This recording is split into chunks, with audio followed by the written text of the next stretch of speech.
Selamat pagi ya Anda semuanya.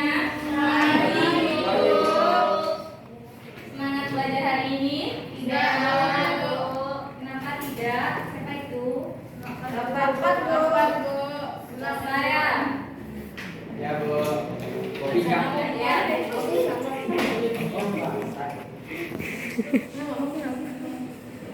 Ada yang bisa bantu Ibu? Enggak, Bu. Silakan. Sebelah kiri kanan sebelah kiri Bu. Lagi Bu. Ah. Thank you.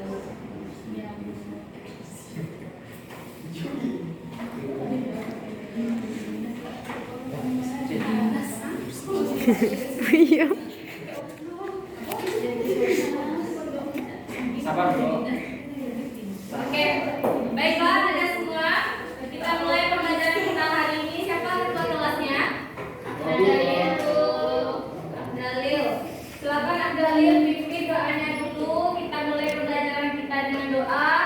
Semoga pembelajaran kita hari ini berkah. Amin ya rabbal alamin. Silakan Abdalil pimpin doanya.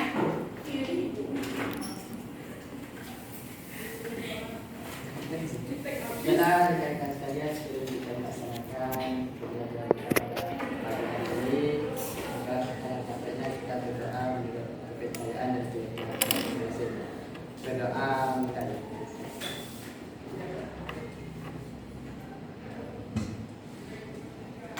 Berdoa selesai. Terima kasih Abdalil. Baik, Ananda sekalian, sebelum minggu memulai pembelajaran pada hari ini, tolong Ananda perhatikan sampah-sampah yang ada di meja, di dalam bangku, di kaki, di lantai, di ruangan ini. Tolong dibersihkan dulu, dipungut sampahnya, dibuang, dimasukkan ke dalam tong sampah, agar kita belajar nyaman. Daniel. Karena kebersihan itu sebagian dari Daniel. iman. Dah, gak ada lagi sampahnya. Bu, bawa silakan Bu. Kemana nak? Ke WC Bu. Jangan lama ya. Ya Bu.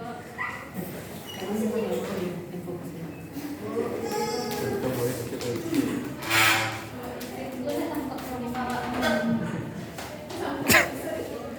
Nah, oke. Baiklah, Ibu cek kehadiran dulu ya. Ibu.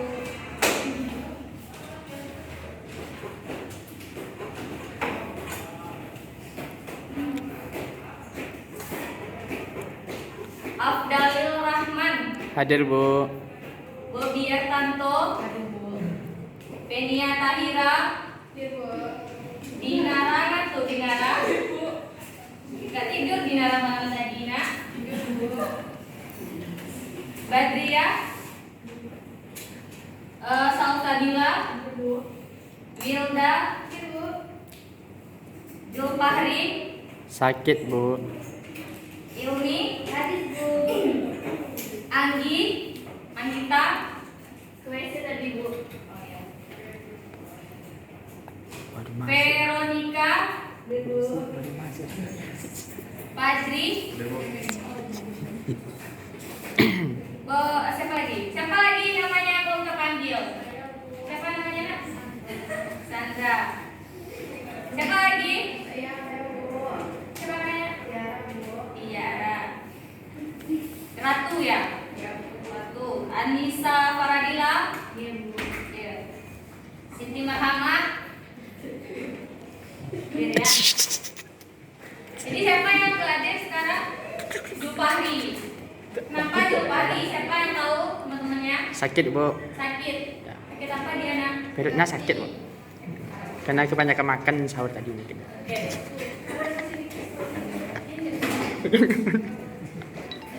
Ada yang bantu ibu? Ada yang bisa bantu ibu?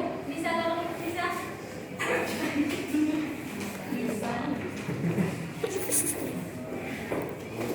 Kira di servis.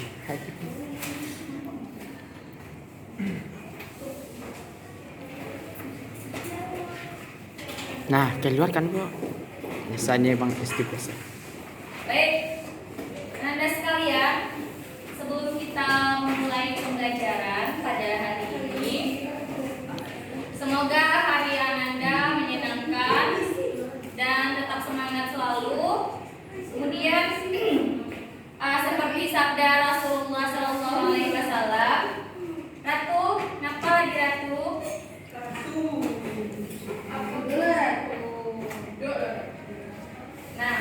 Nah, Rasulullah SAW bersabda dalam suatu hadis riwayat Bukhari atau Tirmidzi dan Ibnu Majah menyangkut mengenai pembelajaran kita hari ini. Ya. Dia bersabda ada dua kenikmatan yang sering dilupakan oleh kebanyakan manusia, yaitu kesehatan dan waktu luang. Nah, jadi anak-anak semua kita sebagai anak boga, ya anak-anak boga semuanya ya. Tugas kita kan menyediakan makanan, menyiapkan menu. Jadi salah satu cara untuk kita memelihara kesehatan kita, salah satunya dengan menyajikan makanan yang sehat, yang bervitamin, yang bermanfaat untuk tubuh agar kesehatan kita selalu terjaga sesuai dengan sabda Rasulullah SAW tadi. Oke, baik, anak-anak semua. Hari ini kita membahas ilmu gizi. Sebelumnya minggu kemarin kita sudah membahas mengenai zat pembangun yang dibutuhkan oleh tubuh. Nah, hari ini kita akan membahas tentang zat pengatur, yaitu salah satunya adalah vitamin.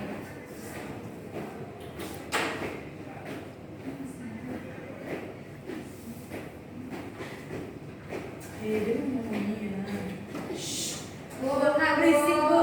Siapa tuh? Ratu pada aku salah dari kelasku. Usir aja Bu. Enggak cukup. Ratu, pindah ke depan ya Ratu ya.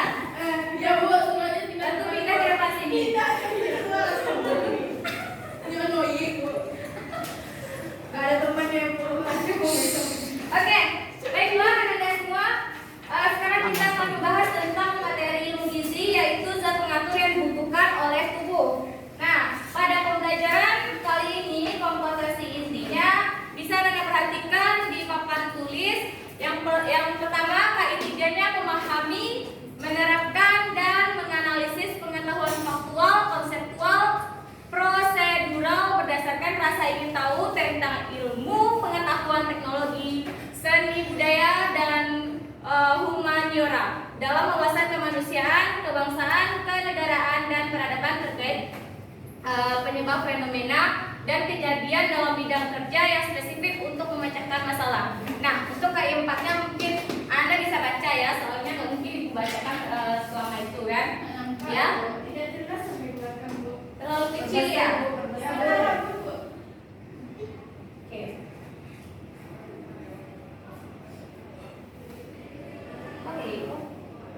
Mau yang punya laptop. Punya, tolong bantu desain Bu. Itu ada permisal Gimana nih? Sebut asisten bersih.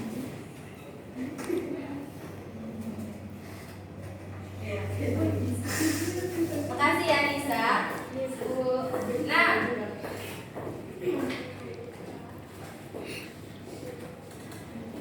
Nah, kompetensi intinya bisa Anda baca, pahami. KI3-nya, KI4-nya bisa Anda baca. Nanti PPT-nya Ibu akan share di grup, jadi bisa Anda pahami di rumah. Nah, untuk KD-nya yang 3.3 kita mendeskripsikan zat gizi, sumber pengatur, yang diperlukan oleh tubuh. Kemudian KD4-nya mengevaluasi kasus kekurangan zat gizi sumber vitamin berdasarkan data. Nah, nanti kita cari datanya ya. Nah, adapun tujuan pembelajaran kita pada hari ini atau pada materi ini, yang pertama itu menjelaskan pengertian zat gizi sumber zat pengatur. Apa ini? Ada apa itu Ilmi? Kenapa tertawa? Fokus ya, Anda semua ya. Fokus ya. Oke, selanjutnya mendeskripsikan fungsi zat gizi sumber pengatur, kemudian menentukan komponen pembentuk zat gizi sumber zat pengatur, menentukan sumber bahan makanan zat pengatur, dan menganalisis peran gizi sumber pengatur dalam metabolisme tubuh.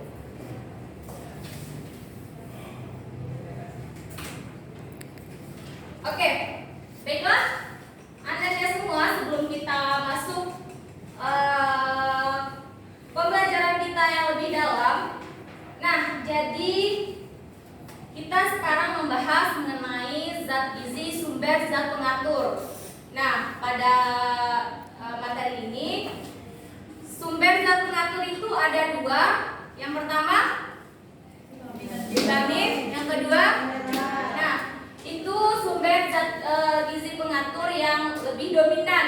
Tapi yang lainnya juga ada air misalnya, terus ada protein. Tapi yang lebih dominan sebagai sumber zat pengatur adalah vitamin dan mineral. Ada jelas Anda? Jelas, Bu. Oke. Nah, sekarang Ibu minta Anda semua amati gambar di bawah ini. Dari dua gambar ini, gambar satu kemacetan, gambar dua ada lancar. Tolong amati apa perbedaan dan apa yang terjadi di dalam gambar tersebut. Bu kasih waktu 1 menit, nanti Ibu tanya satu-satu ya. Ya, betul.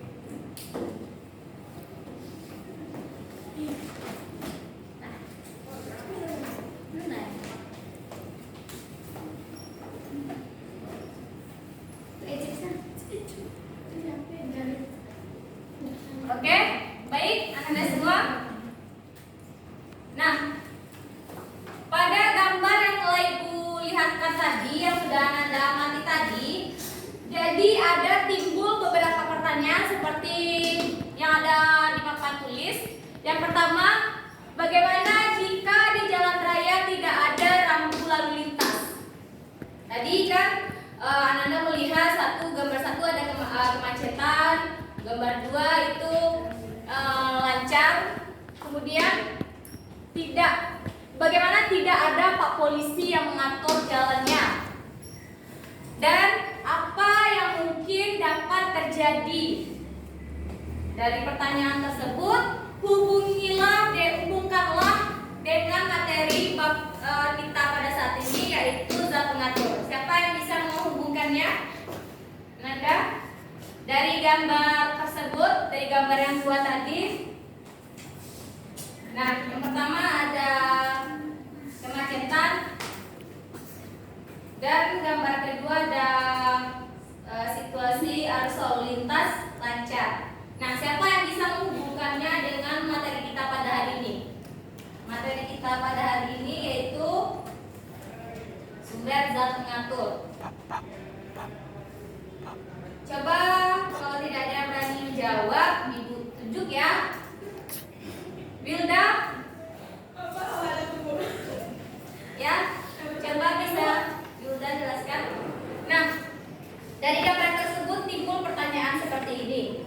Bagaimana jika tidak ada jalan raya, tidak ada rambu lalu lintas di jalan raya, kemudian tidak ada Pak Polisi yang mengatur, kemudian apa yang mungkin terjadi jika tidak ada hal tersebut, dan hubungkan dengan materi kita pada hari ini, yaitu zat pengatur.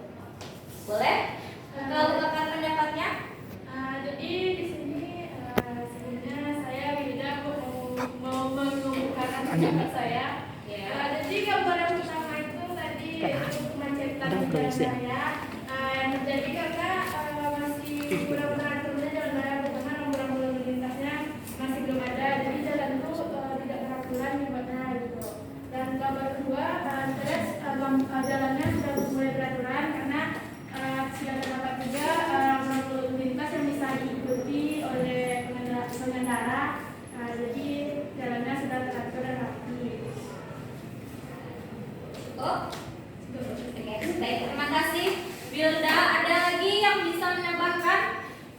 memberi pendapat, ya silakan. Saya jadi kursi. Oke. Oke. Jangan lama ya, nanti ketinggalan pelajaran. Ya Bu. Oke, ada lagi yang bisa menambahkan? Apa yang dapat Anda analisis dari gambar di dua gambar ini? Siti Marhamah, mungkin bisa. Apa yang terlintas ketika sudah mengamati gambar ini? Nomor 1 itu ada aturan-aturan Bu. Lalu lintasnya kayak kacau. Kalau Ya. yang kedua tuh lancar Bu. Bagus. Terus?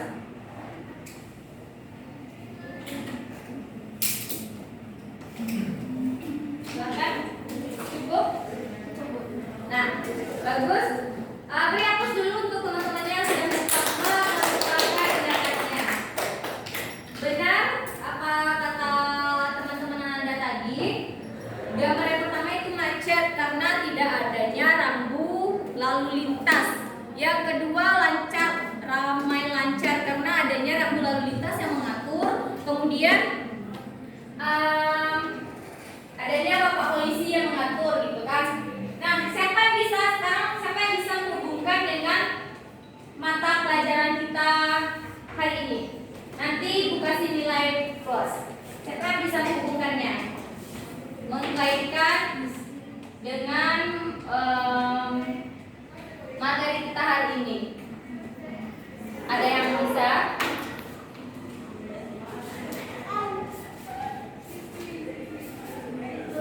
Ada yang bisa Nanda?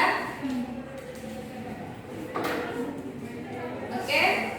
Baiklah, jika tidak ada yang dapat mengungkapkan pendapat, sayang sekali karena ini Bu kasih nilai plus ya. Jadi bisa membantu Nanda nantinya di ujian akhir semester. Oke? Baik, ya, silakan. Kan jika diamati dari dua gambar tadi, yang pertama bagaimana jika di jalan raya tidak ada lampu lalu lintas. Seperti gambar yang pertama, yaitu terjadi kemacetan atau bisa jadi nanti terjadi kecelakaan yang tidak diinginkan. Yang kedua, tidak ada pak polisi yang mengatur jalan. Nah, seperti yang dilihat di gambar tadi, adanya kemacetan dan sama jawabannya dengan nomor 1. Yang dapat terjadi pun sama. Terus kemukakanlah pendapatmu tentang gambar di atas. Juga dikaitkan dengan zat pengatur. Untuk tubuh manusia diperlukan zat pengatur. Kalau tidak ada itu nanti bisa menyebabkan Oke, bagus. Tolong beri hapus dulu pertanyaannya. Benar tadi ya apa yang dikatakan Mbak Dia. Kalau tidak adanya lalu lintas, rambu-rambu lalu lintas yang mengatur, jalan raya akan terjadi kemacetan. Begitu juga dengan tubuh kita. Jika tidak ada zat pengatur, nanti sistem proses metabolisme yang terjadi di tubuh kita itu mengalami hambatan atau kendala karena tidak adanya zat pengatur di dalam tubuh kita. Karena tubuh kita juga membutuhkan zat pengatur untuk sistem metabolisme tersebut. Nah, coba Anda perhatikan pengertian dan fungsi zat pengatur yang sudah ada di depan. Nah, seperti halnya rambu lalu lintas yang mengatur agar saat berlalu lintas di jalan raya lancar, begitu juga dengan zat pengatur. Nah, yaitu proses metabolisme itu memerlukan zat pengatur agar terjadinya keseimbangan. Nah, jadi tubuh kita itu perlu keseimbangan untuk proses metabolisme yang terjadi di tubuh. Nah, zat gizi yang berfungsi untuk mengatur proses metabolisme di dalam tubuh ada mineral, vitamin, air, dan protein. Namun, yang memiliki fungsi utama sebagai zat pengatur itu adalah mineral dan vitamin. Nah, pada pertemuan kali ini kita akan membahas zat pengatur yaitu vitamin terlebih dahulu. Nah, sebelum masuk, ini ada beberapa fungsi dari zat pengatur seperti yang sudah dijelaskan tadi. mengatur proses tubuh atau mengatur proses metabolisme yang terjadi di dalam tubuh kita agar nanti kandungan-kandungan zat gizi yang sudah kita konsumsi dapat bekerja dengan semestinya. Kemudian bertindak sebagai buffer memelihara netralisasi tubuh dan membentuk antibodi mengatur keseimbangan air di dalam sel. Itu zat pengatur. Nah, sampai di sini ada yang ditanyakan? Oke, baiklah. Jadi zat pengatur itu ada dua tadi ya. Ada dua zat pengatur yaitu vitamin dan mineral. Nah, sekarang untuk pertemuan kali ini kita akan membahas mengenai vitamin terlebih dahulu. Nah, apa itu vitamin? Vitamin itu merupakan molekul organik yang diperlukan oleh tubuh kita untuk proses metabolisme dan pertumbuhan yang normal. Nah, vitamin tidak dapat dihasilkan oleh tubuh manusia dalam jumlah yang cukup. Oleh karena itu, untuk mencukupi vitamin yang dibutuhkan oleh tubuh, kita mengkonsumsi makanan dan minuman yang mengandung vitamin. Nah, kecuali vitamin D. Nah, vitamin D ini dapat dibentuk dalam kulit kita jika terkena sinar matahari. Nah, itu mengapa kita itu dianjurkan untuk berjemur pagi hari, jangan tengah hari. Nanti kalau tengah hari Anda akan sakit. Jadi vitamin D itu dapat dibentuk oleh kulit ketika mendapat sinar matahari di pagi hari ya. Kemudian bahan pangan hanya terdapat vitamin dalam jumlah relatif yang sangat kecil dan terdapat dalam bentuk yang berbeda-beda. Di antaranya ada bentuk provitamin dan ada atau calon vitamin dan juga ada dalam bentuk vitamin. Contohnya vitamin A. Nah, vitamin A itu siapa yang tahu sumber vitamin A? Ya, silakan Anggi. Nah, dari wortel. Ada lagi? Tomat. Ada lagi? Nah, buah-buahan dan sayur-sayuran. nah, ya. Makasih Anggi, Ratu. Benar yang dikatakan teman-teman Ananda tadi. Tapi, ya, untuk vitamin A yang murni itu hanya kita dapatkan di hati. Contohnya, hati ayam, hati sapi. Nah, yang dikatakan teman-teman Ananda tadi itu provitamin A. Jadi belum jadi vitamin A ya. Oke. Sampai di sini ada yang ditanyakan Anda? Atau Ibu terlalu kencang menjelaskannya? Cukup ya? Oke. Kemudian ada jenis-jenis vitamin. Nah, jenis vitamin itu Abdalil atau lagi perhatikan ya. Nah, jadi ada dua jenis vitamin, yaitu vitamin yang larut dalam lemak dan vitamin yang larut dalam air. Contoh vitamin yang larut dalam lemak itu ada vitamin A, D, E, apa lagi? K. Atau Ananda bisa meningkat dengan AD. Jadi vitamin yang larut dalam lemak itu ada 4, A, D, E, K atau vitamin AD. Lebih mudahnya ya. Selanjutnya ada vitamin yang larut di dalam air. Itu hanya 2, yaitu vitamin B dan vitamin C. Nah, sampai di sini ada yang ingin ditanyakan? Ananda? Ada yang ingin ditanyakan? Oke, kita lanjut ya.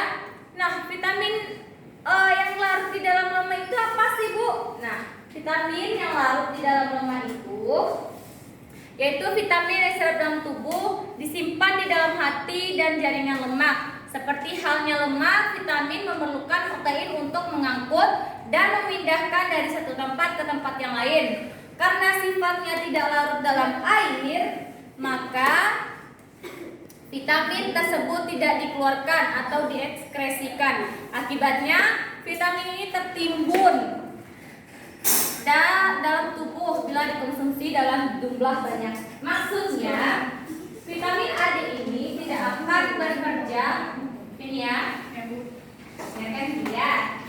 Nah, maksudnya vitamin yang larut dalam lemak ini tidak akan aktif atau tidak akan bekerja kalau tidak ada lemak. Jadi seandainya misalnya kalau Ananda ingin mengkonsumsi hati ayam, ya, terus vitamin D dan vitamin E, setelah Ananda mengkonsumsi itu, diiringi dengan makanan yang mengandung lemak agar vitamin yang ini larut dan terekskresikan. Jadi fungsinya itu berjalan gitu kan. Selanjutnya vitamin yang larut di dalam air. Nah, vitamin yang larut dalam air ini yaitu vitamin yang diproses bersama air. Jadi mereka terurai bersama air. Nah, ini sangat mudah diserap ya vitamin B dan C ini karena dia mudah terurai dengan larutan air. Sampai sini ada yang ingin ditanyakan? Udah, Bu. Pas, Oke. Bu. Next, Bu. Kita lanjutkan ya. Iya, Bu. Nah, coba Anda perhatikan sumber vitamin A. Nah, untuk pertemuan kali ini kita membahas vitamin A dan D terlebih dahulu ya. Nah, coba perhatikan ke depan sumber vitamin A. Ada dua, ada bersumber dari bahan pangan hewani, kemudian ada bahan pangan nabati. Afdalil bahan pangan hewani apa saja itu? Pak, boleh disebutkan? Sumber vitamin A yang berasal dari bahan pangan hewani. Ada telur, keju, salmon. Nah, ada yang lain yang Afdalil ketahui? Cukup ya. Nah, Veronica, coba sebutkan bahan pangan sumber vitamin A berdasarkan bahan pangan nabatinya. Veronica, coba bisa sebutkan.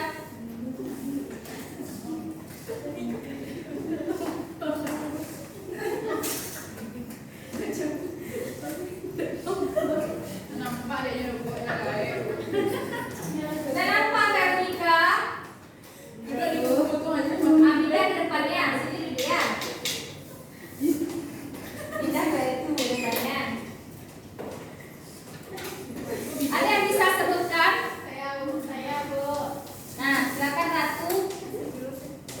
Sumber vitamin A dan bahan pangan nabati ada tomat, wortel, mangga, pepaya, dan beberapa jenis buah lainnya, Bu. Apa itu yang beberapa? Coba sebutkan yang berapa itu yang mana? Yang diketahui.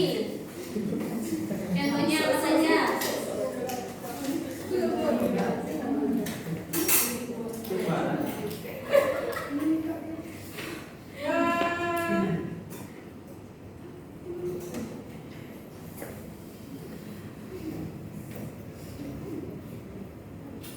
Ada dari bayam juga, Bu. Dari bayam, terus Ada dari ubi jalar juga, Bu. bijalar, Terus ada dari brokoli. Terus mangga, Bu. Jambu. cukup?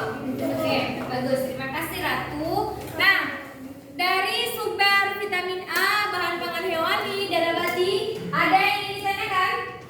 Enggak, Bu. Ada yang ingin ditanyakan?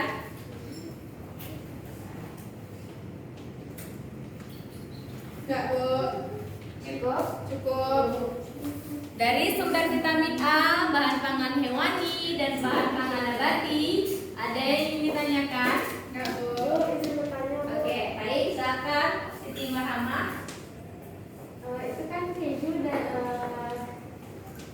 sumber vitamin A dari bahan pangan hewani, Bu. Ya.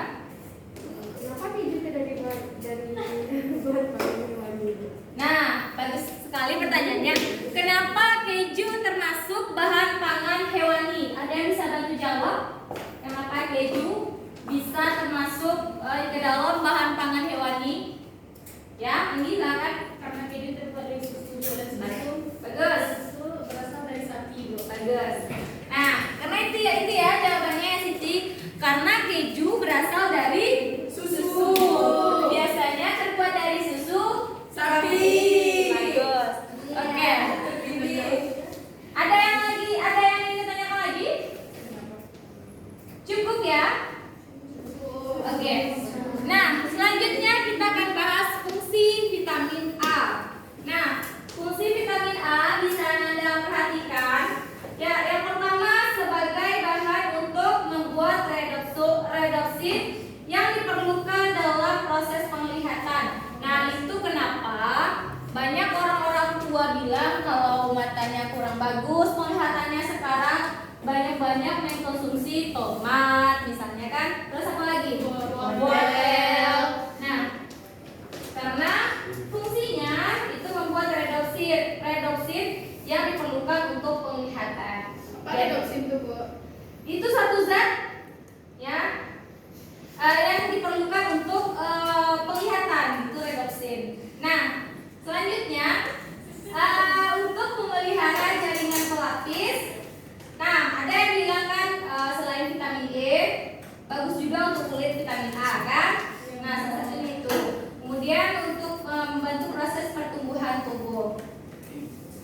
Nah, kelebihan dan kekurangan vitamin A. Pada saat mengkonsumsi segala sesuatu apapun, tentu ada akibat jika kita mengkonsumsinya terlalu berlebihan atau terlalu sedikit. Nah, kelebihannya jika terlalu banyak mengkonsumsi vitamin A, akibatnya adalah tubuh bisa mengalami kerusakan organ khususnya hati dan ginjal. Nah, dan juga berisiko mengalami osteoporosis. Pasalnya, kelebihan vitamin A membuat tubuh sulit menyerap vitamin D yang dibutuhkan oleh tubuh untuk tulang yang sehat. Nah, itu kenapa Allah menganjurkan kita sesuai dengan surat Al-Maidah ayat 77, segala sesuatu yang berlebihan adalah tidak baik. Nah, dalam Al-Quran Allah menegaskan, katakanlah hai ahli kitab, janganlah kalian mengikuti hawa nafsu orang-orang yang telah sesat dahulunya sebelum datangnya Nabi Muhammad.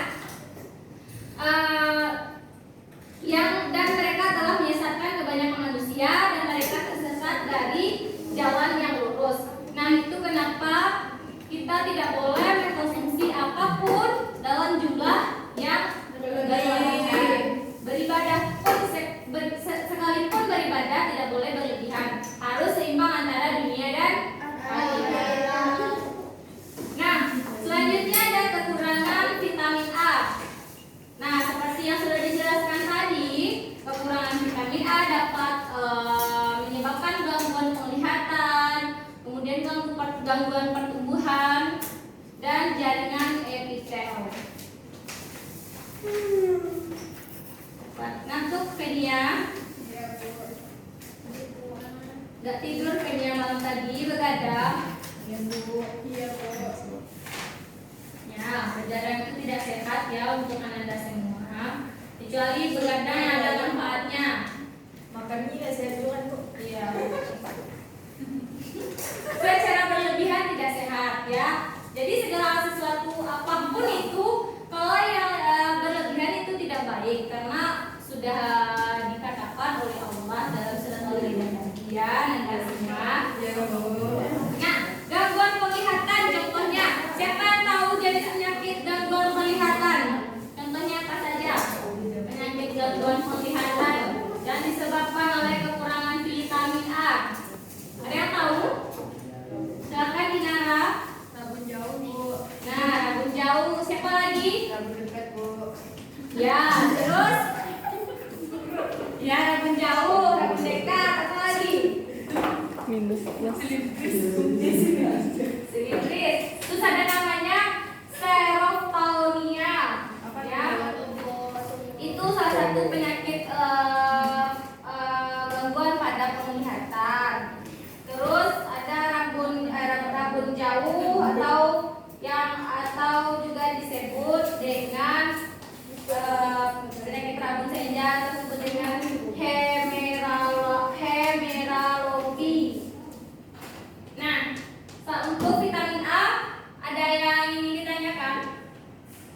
vitamin A? Ada semua ada yang ditanyakan? Enggak, Bu. Cukup ya? Iya, Bu. Nanti kalau ada pertanyaan bisa dijawab ya. Siapa, Bu?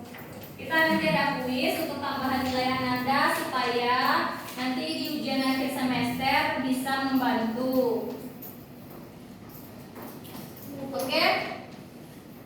Selanjutnya, Mama. Oke. Selanjutnya mengenai vitamin D. Nah, bisa Anda perhatikan sumber vitamin D yang sudah dipaparkan di depan. Perhatikan dulu ya. Vitamin D, sumber vitamin D. Ya, sorry ya. Nah, coba perhatikan terlebih dahulu gambar yang sudah dipaparkan. Itu merupakan sumber vitamin D.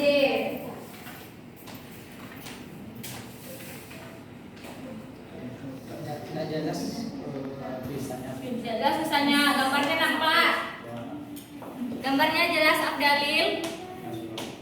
Nah, ini sereal. Ini apa Afdalil? Sepertinya Afdalil butuh mengkonsumsi Vitamin A. Padahal dekat kan? Bu, emang gambarnya Dan lihatnya itu secara garis besar kan nampak itu ada ikan, ada keju, ibu aja yang minus nampak loh. Ibu pakai kacamata, Bu.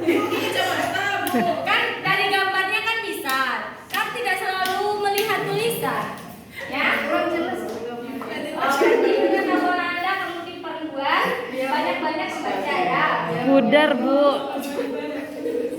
Banyak-banyak membaca mana yang keju, mana yang ikan, mana yang sereal. Buka Google, ya buka Google sereal, berarti nampak gambarnya ya. Ya. Nah, tidak seperti halnya vitamin-vitamin yang lain, vitamin D dapat disintesis dalam tubuh manusia dan hewan dalam bentuk vitamin D2. 38. Nah, dari selanjutnya ada fungsi vitamin fungsi vitamin D itu ya. Ya, Bu. Itu.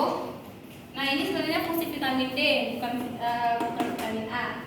Nah, fungsi vitamin D yaitu mengatur metabolisme garam dapur, kemudian menggiatkan penyerapan garam dapur dengan garam fosfor, dan mengatur pembentukan garam fosfor dalam tubuh yang digunakan untuk pengerasan tulang. Nah, ini kenapa kalau orang-orang yang misalnya penyakit tulang itu harus banyak mengkonsumsi vitamin D atau berjemur di pagi hari. Itu untuk apa? Itu untuk agar vitamin D-nya aktif dan bisa digunakan untuk pengerasan tulang. Jadi sehingga tulangnya tidak keropos. Tidak keropos ya. Nah, ini merupakan kelebihan dan kekurangan vitamin D. Nah, ini apa nama penyakitnya ini? Yang gambar pertama, siapa yang tahu? Siapa yang tahu? Ini kakinya berbentuk O. Ada yang tahu nama penyakitnya? Nah, jika kekurangan vitamin D, nah salah satu yang dapat penyakitnya yaitu ini namanya rakitis. Jadi bentuk postur kakinya itu seperti O, kan banyak anak-anak sekarang kan kakinya berbentuk O. Nah, karena itu kekurangan vitamin D. Nah, ini ada yang tahu ini apa namanya? Osteoporosis. Nah, ini tahu apa namanya? Nama penyakitnya? rheumatoid arthritis. Nah, betul. Karena ada tulisannya situ ya. Nah, selanjutnya kelebihan vitamin D dapat menyebabkan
Ini kuis ya, Anda sekali lagi.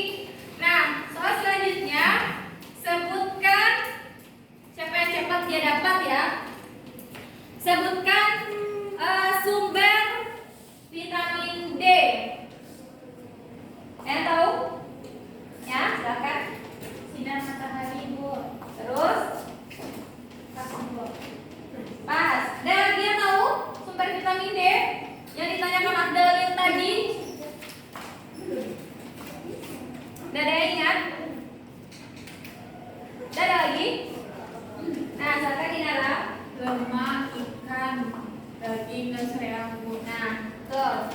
Berarti Anggi, Dinara, terus siapa tadi lagi yang jawab? Ratu, ya. Nah, baiklah, Anda semua, pembelajaran kita sampai di sini dulu ya. Kemudian untuk tugas minggu depan, nanti soalnya Ibu share di grup saja. Nah, itu PR untuk Anda minggu depan kita akan bahas. Kemudian satu lagi, untuk minggu depan kita akan membahas tentang vitamin E dan K. Anda cari materinya di rumah. Nanti kita akan bahas sama-sama. Kemudian ada yang bisa menyimpulkan pembelajaran kita pada hari ini. Lagi-lagi nilai bonus, ada yang mau menyimpulkan pembelajarannya? Gak ada yang mau nilai bonus? Nah jadi kesimpulan pada materi kita hari ini, zat pengatur itu adalah zat yang dibutuhkan oleh tubuh untuk mengatur proses metabolisme yang terjadi di dalam tubuh kita. Jadi zat pengatur itu ada dua, yang mempunyai fungsi utama, ada vitamin, ada mineral. Nah, pada hari ini kita membahas mengenai vitamin D dan vitamin A. Nah, fungsi vitamin D, fungsi vitamin A, kemudian penyakit-penyakitnya. Nanti Anda bisa baca. PowerPoint-nya Ibu akan share di grup ya. Nah, bisa membacanya. Jangan lupa untuk tugas minggu depan